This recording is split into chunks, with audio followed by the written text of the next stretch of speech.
wow team India কি সুন্দৰ batting কৰিছে এটা টাইমত এনেকুৱা লাগিছিল যে টেষ্ট ক্ৰিকেট নহয় তেওঁলোকে যেন টি20 ক্ৰিকেট খেলি আছে মডাৰ্ন ডে টি20 ক্ৰিকেট খেলি আছে এনেকুৱা লাগিছিল যেটো টাইমত আসলতে যেটো অ্যাটাকিং মুডত ইয়শস্বী জয়সৱালে ব্যাটিং কৰিছে আৰু তাৰ লগতে কামাল লাজৱাব ৰাহুলে আনকালে 50টা বলত 5 ৰান 6 ৰান মাৰে আজি দেখিলে আপোনালোকে 150 ষ্ট্ৰাইক ৰেটত ব্যাটিং কৰিছে টেষ্ট মেচত টি20 দৰে খেলিছে কি অদ্ভুত ব্যাটিং আৰু সকলোকে মই জনাবলৈ পাই সুখী হৈছো যে 147 বছৰীয়া এটি ৰেকৰ্ড ভাঙি ইতিহাস লিখিবলৈ সক্ষম হৈছে ইণ্ডিয়া টিমে আৰু সেইভাবে মই প্ৰথমতে ভিডিওটোৰ আৰম্ভণিতে কৈছো যে ওয়াও টিম ইণ্ডিয়া কি বাত হে আৰু আজি ভিডিওটো আৰম্ভণিতে প্ৰথমতে ভাৰতীয় ক্ৰিকেট দলৰ খেলুৱৈসকলৰ বাবে এটা লাইক হ'ব লাগে যি মনোবল দেখাইছে যি কাম কৰিছে সঁচাকৈ মানিব লাগিব আৰু ৰেকৰ্ডৰ পাছত ৰেকৰ্ড অভিলেখৰ পাছত অভিলেখ গঢ়িবলৈ সক্ষম হৈছে আৰু বিৰাট কোহলিৰ কথানো মই কি কম বিৰাট কোহলি আজি 27000 আন্তঃৰাষ্ট্ৰীয় ৰান সম্পূৰ্ণ কৰিছে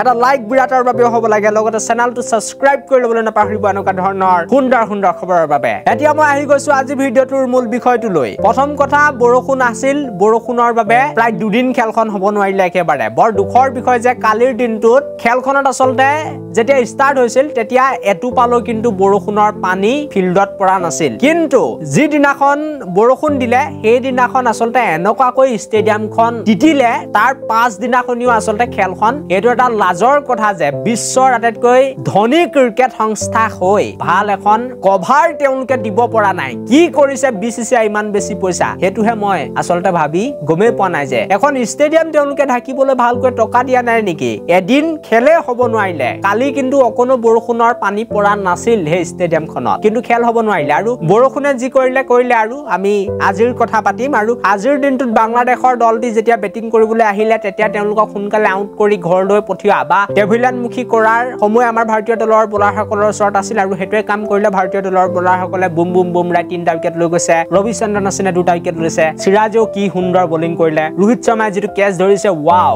ৰোহিত শৰ্মাই মুঠতে কি কম আৰু বৰ সুন্দৰ এটা কেচ ধৰিছে আৰু সোনকালে যেতিয়া খেলখন আৰম্ভ হয় বাংলাদেশৰ দলটিক পঠিয়াই দিয়ে টেভিলানমুখী কৰি আৰু বাংলাদেশৰ নো ডাউট তেওঁলোকো ভালে ব্যাটিং কৰিছিল তাৰ পাছত আমাৰ ইণ্ডিয়া টিমটো যেতিয়া ব্যাটিং কৰিবলৈ আহিলে তেতিয়াহে আসলতে বহুত বেছি ভাল আমি খেল দেখা পালো বুলি কম এনেকুৱা লাগিছিল যে এখন টি20 খেলহে চলি আছে বিশেষকৈ ইয়শস্বী জয়সৱালে যেটো অৰ্ধশতক মাৰিছে হেতু মানিব লাগিব আৰু মই সকলোকে প্ৰথমতে জনাই দিব বিচাৰিছো যে টেষ্ট ক্ৰিকেটত দ্ৰুততম 50 আৰু 100 ৰান মৰা দল হিচাপে পৰিগণিত হৈছে আমাৰ ভাৰতীয় দল হয় আপোনালোকে ঠিকই শুনি আছে যি সকলে খেল চাই আছিলে সকলোৱে গম পায়ে গৈছে কেটা বলত আমাৰ ইণ্ডিয়া টিমে 50 ৰান 100 ৰান মাৰিছিল কি কাউন্টাৰ এটেক কৰিছে জয়সৱাল আৰু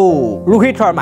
শৰ্মা সোনকালে আউট হৈ গল কিন্তু জয়সৱালে ভাল খেলিলে সকলোৱে জানে হাফ সেঞ্চুৰী মাৰি গৈছে প্ৰায় 51টা বলত 72 ৰান মাৰি গৈছে তাৰ পাছতে আমি প্ৰত্যেক গৰাকী ভাৰতীয় খেলুৱৈসকলৰ পলৰ পৰাই দেখিলো যে ভাল ইনিংছ খেলি গৈছে সুমন গিলে 36টা বলত 39 ৰান মাৰি গৈছে ইয়াৰ পাছতে আমি দেখিলো কামাল লাজৱাব ৰাহুলে হাফ সেঞ্চুৰী মাৰিছে বহু দিনৰ পাছত তেখেতৰ বেটৰ পৰা আমি ৰান অহা দেখা পালো ভাল লাগিল ৰাহুলে ভাল খেলিলে আৰু ইয়াৰ লগতে আপোনালোক সকলোকে মই জনাই দিব বিচাৰিছো যে 147 বছৰীয়া এটা ৰেকৰ্ড ভংগ কৰিছে সেই ৰেকৰ্ডটো হৈছে যে মাত্ৰ 24 অভাৰতে টেষ্ট ক্ৰিকেটত 200 ৰান এটা টিমে সংগ্ৰহ কৰিবলৈ সক্ষম হৈছে আৰু সেই টিমটো বেলেগ কোন নহয় আমাৰ ইণ্ডিয়া টিমে হয় 24 অভাৰত কেটা বল থাকে সকলোৱে জানে 144টা বল থাকে আৰু সেই 144টা বলতে আমাৰ ইণ্ডিয়া টিমে চমৎকাৰ কৰিবলৈ সক্ষম হৈছে আৰু 200 ৰান তেওঁলোকে সংগ্ৰহ কৰিবলৈ সক্ষম হৈছে এইটো এটা অভিলেখ সেইটো এটা ৰেকৰ্ড বুলি ক'ব লাগিব তাৰ লগতে মই জনাবলৈ পাই আনন্দিত যে আমাৰ সকলোৰে প্ৰিয় অলৰাউণ্ডাৰ ৰবীন্দ্ৰ জাদেজা আজিৰ দিনটো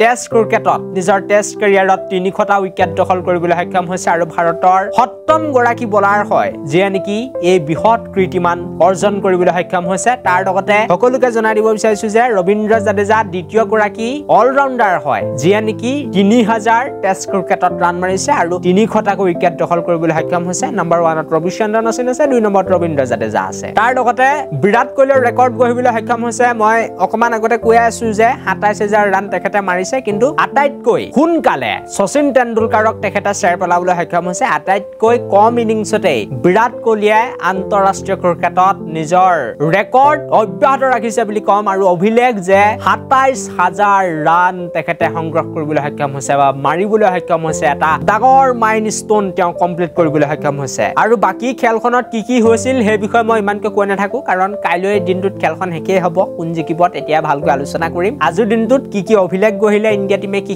কৰিলে হেতুৱে জনাই দিবলৈ চেষ্টা কৰিলো ভিডিওটো যদি ভাল পালে আপোনালোকে বন্ধুবৰ্গৰ লগত শ্বেয়াৰ কৰি দিব thank you for watching this video